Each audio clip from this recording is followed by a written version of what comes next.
ये पैगाम है भारत के हर कंटेंट क्रिएटर के नाम। जय भीम बड़ा सीधा हंसी, जय Bhim. Jai Bhim app available on the Play Store and Apple App Store now. Shivaji Maharaj के नाम पर आज फिर से भारतीय जनता पार्टी ने गंदी राजनीति करने का प्रयास किया। विधान परिषद के विरोधी पक्ष नेता श्री प्रवीण जी दरेकर, इन्होंने साफ तरीके से कहा कि छत्रपति शिवाजी महाराज की जयंती अगर हम हिंदू समाज के लोग हैं तो तिथि से करनी चाहिए।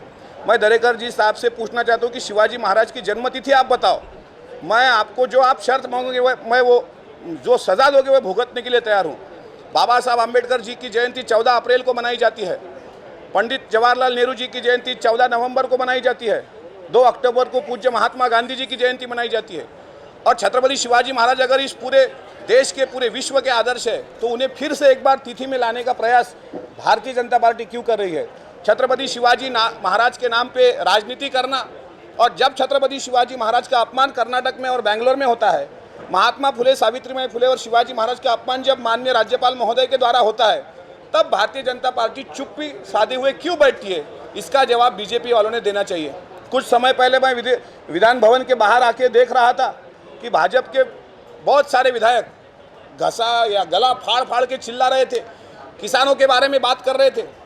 इनमें एक कॉम्पिटिशन अब पैदा हो चुकी है कि आने वाले काल में देवेंद्र फडणवीस जी के गोदी में कौन बैठेगा, कौन भाजपा का मुख्य प्रवक्ता बनेगा।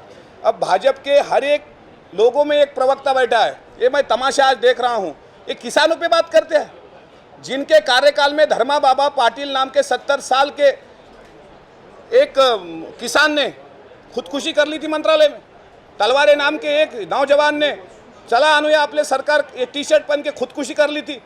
इनके राज्य में, इनके काल में किसानों की आत्महत्या बढ़ गई थी। ये किसानों की आत्महत्या के बारे में बात करेंगे? अरे शर्म तो उनको आती है जो शर्म को शर्माते हैं।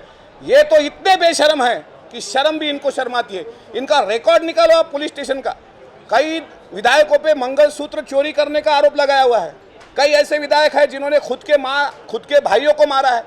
ऐसे लोग आज किसानों के बारे में बात कर रहे हैं, तो ये महाराष्ट्र के लिए अच्छा चित्र नहीं है। महाराष्ट्र के जनता को मैं कहना चाहूँगा कि यूक्रेन और रशिया का जो युद्ध हुआ था, वहाँ का युद्ध 6 घंटों तक नरेंद्र मोदी जी ने रुका के रखा। ऐसा इनका आईटी सेल कहती है, इनका मीडिया कहता है। झूठ बोलो यार, लेकिन झूठ बोलने की कोई लिमिट होनी चाहिए।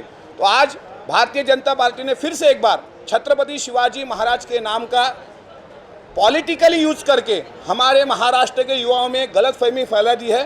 भारतीय जनता पार्टी के इस प्रकार का मैं धिक्कार करता हूं। महाराष्ट्र में महाविकास आघाड़ी सरकार आने वाले 25 सालों तक बुलंद है। देवेंद्र जी फडणवीस, जो रश्मि शुक्ला फोन टैपिंग प्रकरण होगा या फिर पिछले कार्यकाल में जिस तरीके से पुलिस भर्ती की गई थी, पुलिस भर्ती वो होगा, उसमें उनकी संभ्रमावस्था बढ़ने वाली है। उन पे बहुत आने वाले काल में आप देखिए, जब तक सेशन का अधिवेशन चलेगा आपको ये सब बातें आगे आएगी। तो देवेंद्र जी फडणवीस को बचाने के लिए सब फलटन यहाँ पे रेडी है। मैं फिर से महाराष्ट्र के युवाओं से कहना चाहूँगा, भारतीय जनता पार्टी के दोगलापन से सावध रहिए। इन्हीं के गवर्नर ने, आज इनके गवर्नर के भाषणों में इन्होंने त्रुटि निकाली, लेकिन इन्हीं के गवर्नर ने छत्रपति शिवाजी महाराज, सावित्रीबाई और ज्योतिराव फुले जी के बारे में अपशब्द कहे थे। उनका ये धिक्कार नहीं कर पाए और राज्यपाल के अभिभाषण पे आज इन्होंने बवाल खड़ा कर दिया। दाऊद के फोटो घुमाने वाले ऐसे लोग, मैं चाहता हूँ विधानमंडल विधि भवन से ऐसे लोग बाहर हो जाए। और इसीलिए मैं ये कहने का आया हूँ, बीजेपी से सावध रहिए। Thank you. ये पैगाम है भारत के हर कंटेंट क्रिएटर के नाम। जय भीम बड़ा सीधा हंसी, जय Bhim. Jai Bhim app available on the Play Store and Apple App Store now.